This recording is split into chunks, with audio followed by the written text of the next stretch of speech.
Awesome Orange, and thanks for joining me for another awesome build this week. This week we're going to be making an exterior bench using 7 boards, 3 2x4s, and 3 2x6s and 4 2x4s, some exterior paint, some exterior screws, and we're going to end up with one awesome bench. This is going to be a super easy build. All you're going to need is a drill for the screws and some sort of saw, preferably a miter saw, but you can use a circular saw, a hand saw, and that's all you're going to need besides a sander and a paintbrush to make this awesome bench. Let's get started.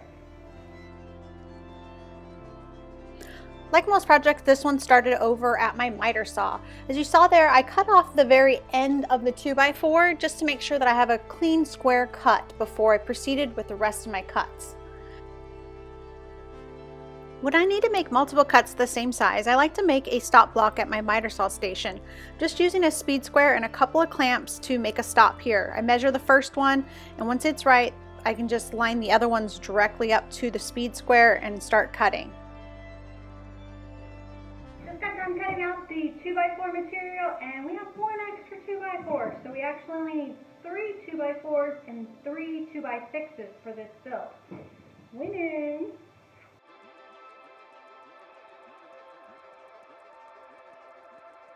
Now that we have all of our pieces cut out, it's time for assembly. And today we are using some awesome screws. They're from Simpson Strong Tie. They're the SDWS framing screws. These screws have a sawtooth point that ensures fast starts, reduces installation torque, and eliminates the need for pre-drilling in most applications. Plus, its specially designed head countersinks easily to provide a clean, flush finish. They also have quick guard coating, which provides protection indoor and outdoor application. And lastly, they have a T25 bit included, which is so much better than a Phillips head to reduce stripping. So now that we know what screws we're using, let's get started assembling. And as you see here, I started with the leg assemblies. I'm using this really handy corner clamp that allows me to install 2 screws at each point without having to remove it.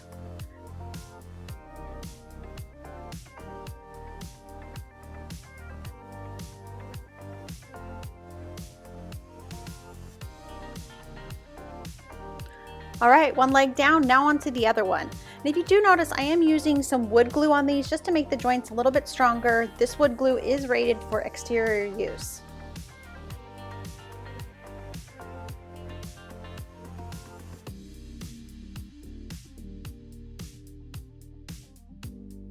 All right, now that both legs are done, we need to attach the back support. The back support sits flush to both of the outsides of the leg, so I'm just using some clamps to put them into place and a speed square to make sure everything's square, and I'm driving in a couple of more of those same screws. Now we want to do the backrest support. So I wanted this to be an angle so this bench is actually comfortable to sit at. So I decided to go with a 15-degree angle. So I took those back support rests and cut off just the very end of one side of them. And then that'll allow it to sit flush on the floor and rest on that back support. And then I just screw those into the tops and the bottoms of the legs.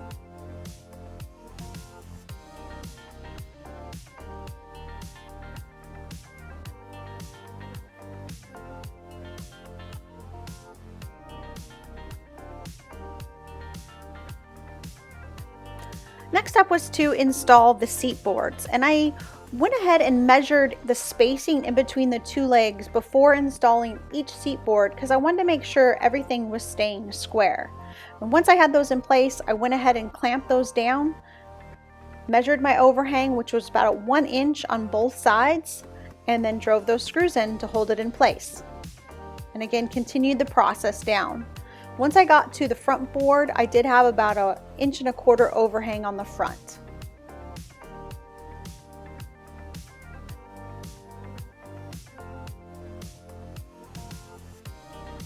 All right, now onto the backrest. I used these clamps once again, which was super handy building by myself. And I placed the top board on first and wanted to have it overhang the back supports by about 1 inch.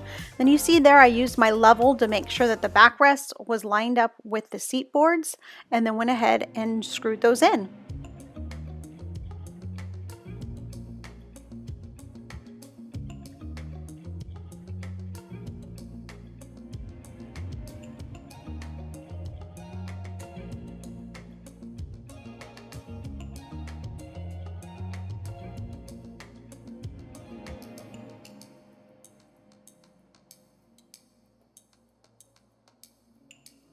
And it's like this box of screws was made for this bench because there was only 2 left. We used a total of 48 screws.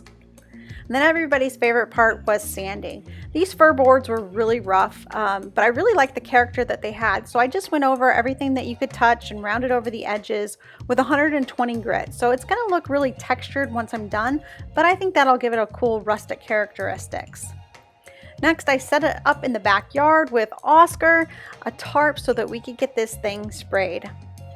I'm using some exterior paint in white that I had on hand, and I'm using a cordless airless sprayer that I love. Just makes painting go by super quick.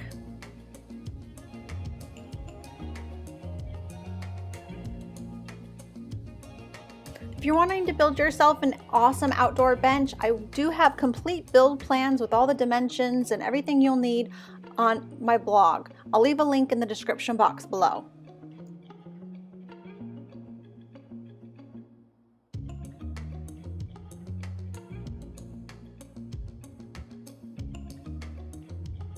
And then lastly, I added some rubber feet to the bottom. I like to do this for exterior projects just so in case it rains or you hose off your patio, it's not sitting in the rain.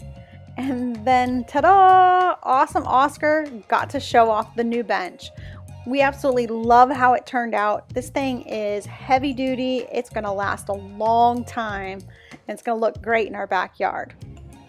Thanks for watching, and if you enjoyed this video, please hit that like button. And remember, build loud, build wild, and have an awesome day.